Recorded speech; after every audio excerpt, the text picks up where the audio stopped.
ना इसका भेष सुंदर,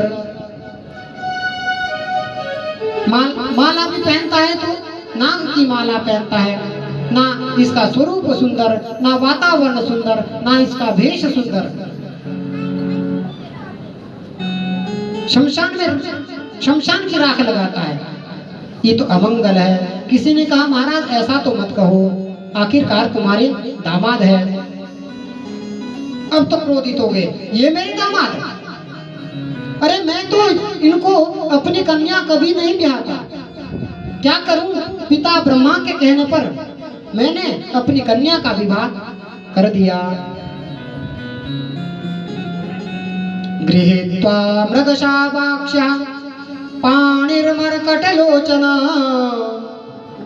कहां तो ये बंदर के नेत्रों वाला शंकर और कहां मेरी मृगलोचनी कन्या। सुनते ही महाराज नंदीश्वर से रहा नहीं गया, उठने ही वाले थे कि भगवान शंकर ने इशारा करके रोक दिया, शांत रहो, चुप रहो। नंदीश्वर ने कहा महाराज ये आपको बोलते जा रहे हैं और आप कुछ नहीं बोल रहे हैं। भगवान शंकर ने कहा बोले ससुराल की गालियां बड़े बड़े को सुननी पड़ती है, शांत रहे। अब तो और भी क्रोध भड़क गया, अब तो श्राप ही दे डाला।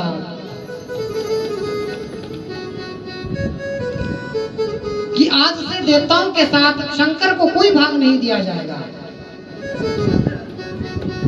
अब तो रहा नहीं गया, नंदीश्वर उठ खड़े हुए, हरि हर निंदा सुनहि जो काना, होए पाप को घात समाना। मेरे प्रभु की निंदा, मेरे स्वामी की निंदा मेरे सामने कर रहा है, यदि मैं इसका श्रवण करता रहा तो गो घात के समान इसका पाप मुझे लग जाएगा।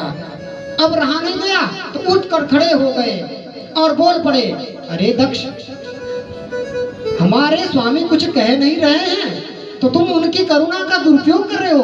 अरे हमारे स्वामी ना जाने क्या सोच करके तुम्हें क्षमा कर रहे हैं और तू बोलता ही जा रहा है, इसलिए जा, तुझे बकरे का मुंह लग जाए। भृगु ऋषि ने दाढ़ी पर हाथ घुमाया, उठ खड़े हुए और कहा, हे नंदीश्वर, तू ससुर और दामाद के बीच में बोलने वाला कौन होता है? इसलिए हम तुम्हें शाप देते हैं, शिव के गण पाखंडी हो जाए। तब क्या महाराज, अब तो सारे शिव जी के गण भी खड़े हो गए। अरे बूढ़े बाबा, हमारे को पाखंडी बना दिया, हम तुम्हें शाप देते हैं, तुम्हारे जैसे चाटुकार ब्राह्मण घर घर के भिखमंगा ब्राह्मण बन जाए, विद्या तप और ऐश्वर्य को ही तुम मान करके इसी के भोग में भोगते रहे। भगवान शंकर ने सोचा ये शाप समारोह या स्वागत समारोह। खिन्न मना हो करके अपने गणों से कहा, चलो यहाँ से। और भोले बाबा अपने कैलाश को आ गए। दक्ष के हृदय में एक गांठ लग गई कि अब तो मैं शंकर को अवश्य ही नीचा करके दिखाऊंगा। तो कुछ समय बाद दक्ष ने एक बहुत बड़े यज्ञ का आयोजन किया, बृहस्पतिस्व नाम यज्ञ। कनखल में, हरिद्वार में यज्ञ किया, सबको निमंत्रण पत्र भेजा गया, परंतु भगवान शंकर के लिए कोई निमंत्रण पत्र नहीं। अब यज्ञ का समय आया, कैलाश के ऊपर से गड़गड़ाते विमान जा रहे हैं। सती देख रही है, सुबह से मैं इन विमानों को देख रही हूँ, ये कहाँ जा रहे हैं। एक सखी से पूछा, अरे सखी कहाँ जा रही हो? देवांग ने कहा, अरे सखी तू यहाँ बैठी है, तेरे पिता के घर में इतने बड़े यज्ञ का आयोजन हो रहा है और तू यहाँ बैठी है। मन में विचार किया सती ने, अरे राम राम, मेरे पिता के घर में इतना बड़ा यज्ञ और मुझे ही पता नहीं। फिर उस बात को इधर उधर रख दिया। हाँ बहन आ रही हूँ। मन में विचार किया, इतने देवता जा रहे और मुझे पता नहीं। आकर के भगवान शंकर की सेवा करने लगी, पाँव को दबाने लगी और कहती है प्रजापतेस्ते श्वशुरस्य साम्प्रतं निर्यापितो यज्ञमहो स्वकिला वयं च तत्राभिसराम वामते यद्यर्तिथा मे विबुधा भजन्ति। माताओं को जब कुछ काम निकालना हो तो बड़े प्यार से कहती है। आज अपने पिता को नहीं कह रही कि मेरे पिता के घर में यज्ञ हो रहा है, बड़े सुंदर भाव से कहती है प्रजापतेस्ते श्वशुरस्य साम्प्रतं, तुम्हारे ससुर के घर में बहुत बड़े यज्ञ का आयोजन हो रहा है, चलो हमें भी वहां चलना चाहिए। मुझे अपने स्वजनों को देखने का मुझे सौभाग्य मिलेगा। मेरी बहुत इच्छा हो रही है, मेरी बहनें भी वहां सज धज कर आएगी, उनको देखने का मेरा मन हो रहा है, अपने पतियों के साथ आएगी, चलिए हम भी वहां चलते हैं।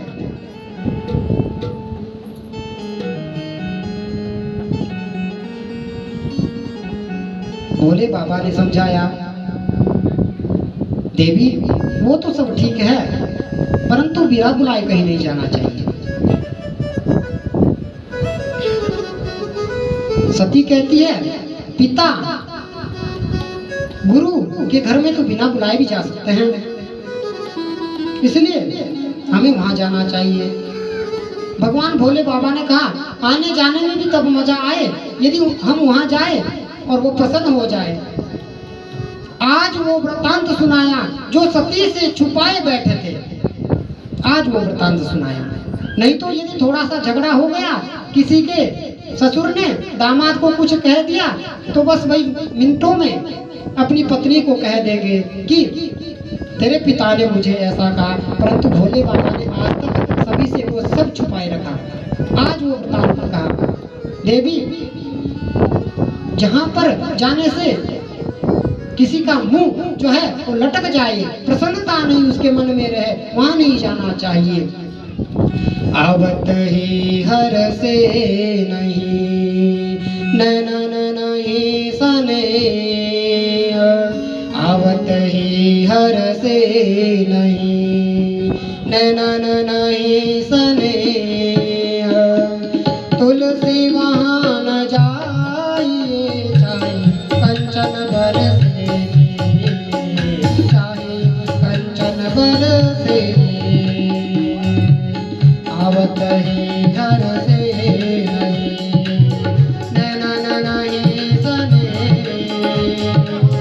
तुलसी वहां न जाइए चाहे कंचन बरसे, चाहे कंचन बरसे, चाहे वह स्वर्ण की वर्षा क्यों नहीं हो रही हो, वहां नहीं जाना चाहिए। आज सारा वृत्तांत सुनाया। देखो देवी शत्रु के बाणों से बीतने पर भी उतना दुख नहीं होता जितने अपने स्वजनों के बाग बाणों से दुख होता है। शत्रु के बाण का घाव जो है वो तो भर जाएगा, परंतु अपने से जो वाणी रूपी आघात लगता है वो तो बार बार हमारे हृदय को चुभता है, जो घाव है उसको और भी बड़ा कर देता है। इसलिए तुम्हें वहां नहीं जाना चाहिए, तुम्हारा किसी प्रकार भी वहां सम्मान नहीं है, इसलिए मत जाओ। इतना कह करके भोले बाबा जो है आंख बंद करके बैठ गए। सती ने सोचा यदि इसी तरह ससुर और दामाद का झगड़ा रहा तो उनको सुलझाने वाला कोई नहीं।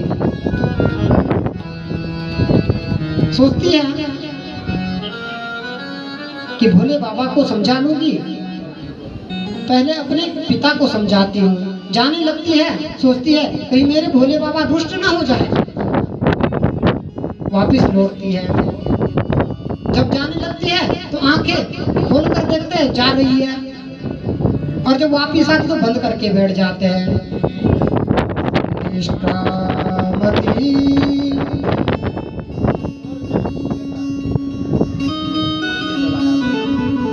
निष्क्रामती, दुविधा में फंस गई। यज्ञ की ओर आ जाती है, सोचती है भगवान भोले बाबा रुष्ट ना हो जाए, और वापिस आती है तो सोचती है पिता के घर जाना चाहिए, इनका सुलह करना चाहिए। अब तो सती ने सोच ही लिया, जो होगा सो देखी जाएगी, अपने स्वामी को मना लूंगी, और चल पड़ी। भोले बाबा ने जैसे ही जाते देखा तो नंदीश्वर से कहा इनको आदर पूर्वक यज्ञ में पहुंचाओ। यज्ञ में आदर पूर्वक नंदी आदि गणों ने पहुंचाया। वहां पर सती माता ने देखा जो देवता उन्हें प्रणाम करते थे वो भी आज उनका सम्मान नहीं कर रहे। सती माता को अच्छा नहीं लगा, उनकी माता प्रसन्न हुई, बहनें भी गले तो लगी, पर कहा सोचती है देखो कितनी बेशर्म है, बिना बुलाई आ गई है। एक माता का हृदय द्रवीभूत हो गया।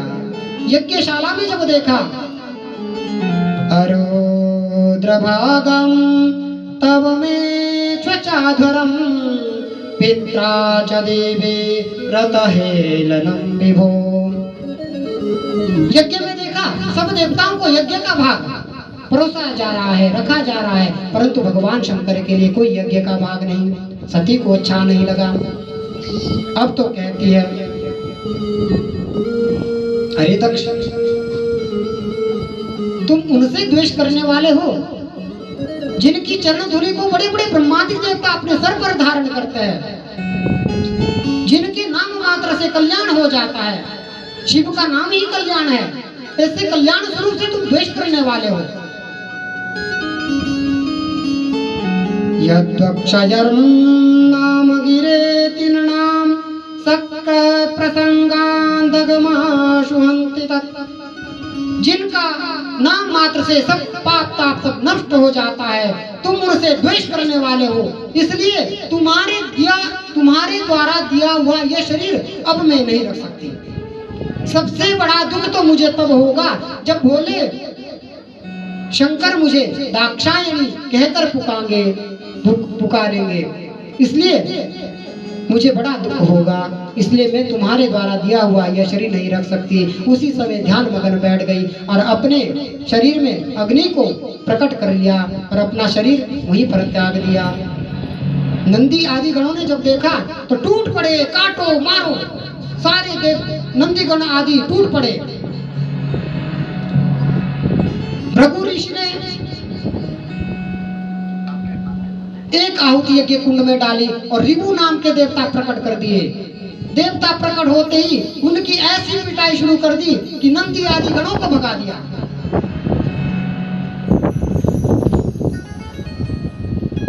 नारद जी ने सब वृतांत देखा और दौड़ते दौड़ते कैलाश की ओर दौड़ पड़े। भवो भवान्या निधनम सुतानाम रसकृताया अवगम्य नारदात। दौड़ते हुए नारद जी ने सारा वृतांत भोले बाबा को सुनाया। जैसे ही सती का देह त्याग का वृतांत भोले बाबा ने सुना, क्रोधित हो गए, अपनी एक जटा उखाड़ी और उसे पृथ्वी पर पटक दिया। उसमें से एक विकराल पुष्प प्रकट हो गया। हाथ जोड़कर कहता है क्या करूं?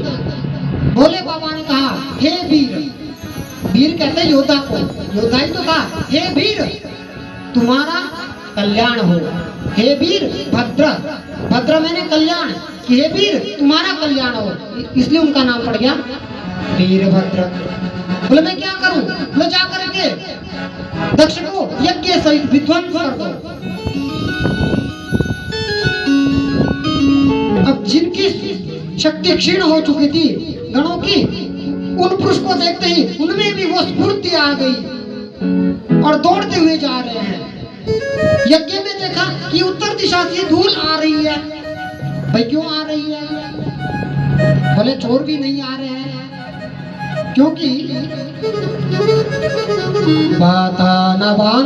वांति नहीं संति दस्यव प्राचीन वरे जीवती हो गृदंडा। प्राचीन वरी अभी जीवित है, दुष्टों को दंड देने वाले, इसलिए ये जो है उनके आने का कारण नहीं है। तो कारण क्या होगा? बोले प्रलय का समय आ रहा होगा। बोले प्रलय का भी समय नहीं है। बोले तब क्या आ रहा होगा? जितने को कुछ समझ पाते उतने को नंदीश्वर आदि गणों ने आकर के यज्ञ को चारों ओर से घेर लिया और यज्ञ का विध्वंस करना शुरू कर दिया। जहां भी देखो वहीं पर कोई तो खीर में अपनी डुबकी मार रहे हैं। हर हर गंगे सब तहस नहस कर दिया। भ्रगुर बबंध मणिमान वीरभद्र प्रजापतिम चंडेश पूषणम देवम भगम नंदीश्वरो ग्रही। देवता लोग भागने लगे, सबको पकड़ पकड़ के लिया। ऐसे नहीं, यज्ञ का भाग लेते जाओ। यज्ञ का भाग लेने आए थे तो भाग लेते जाओ। भृगु बबंध मणिमान, मणिमान नाम के गण ने भृगु जी को पकड़ लिया। वीरभद्र ने वीरभद्र प्रजापति, वीरभद्र ने प्रजापति को पकड़ लिया। चंडीश पूषणम देवम, चंडीश गण ने रूखा को पकड़ लिया और नंदीश्वर भक्त को नंदीश्वर ने पकड़ लिया। क्रोध में भर करके भृगु की दाढ़ी को निकाल लिया। जिस समय दक्ष जो भगवान शंकर को गालियां दे रहा था तो दाढ़ी पर हाथ घुमा घुमा करके बड़े मजे ले रहे थे भृगु जी। इसलिए रोष में भर करके भृगु जी को दाढ़ी निकाल दी। भूखा जो है दांत दिखा दिखा कर हंस रहा था। वाह, भोले बाबा को कितना अच्छा बोल रहे हैं। भूखा के दांत तोड़ दिए।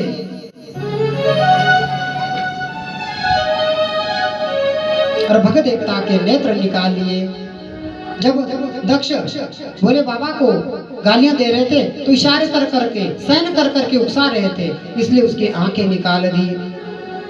सभी देवता छिन्न भिन्न हुए और सारे देवता ब्रह्मा जी की शरण में गए।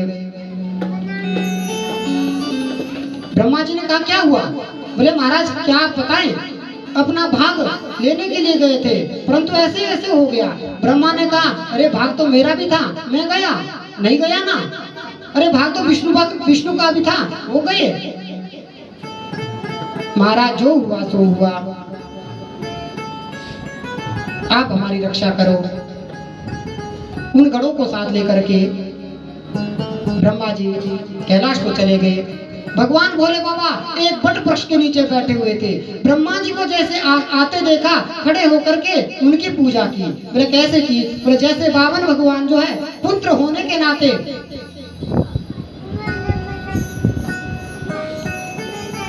जैसे बामन भगवान पुत्र होने के नाते प्रणाम करते हैं, वैसे ही भगवान ने खड़े होकर के ब्रह्मा का स्वागत किया। कहा कैसे आने हुआ? महाराज इन पर कृपा कीजिए। भोले बाबा कैसे हैं? क्षण भर में रुष्ट हो जाते हैं, क्षण भर में ही प्रसन्न हो जाते हैं। क्षणे रुष्टा क्षणे तुष्टा, क्षणे रुष्टा क्षणे तुष्टा, रुष्टा तुष्टा क्षणे क्षणे। भोले बाबा प्रसन्न हो गए। भूखा जो है वो पीसा हुआ अन्न खाने वाले बन जाए।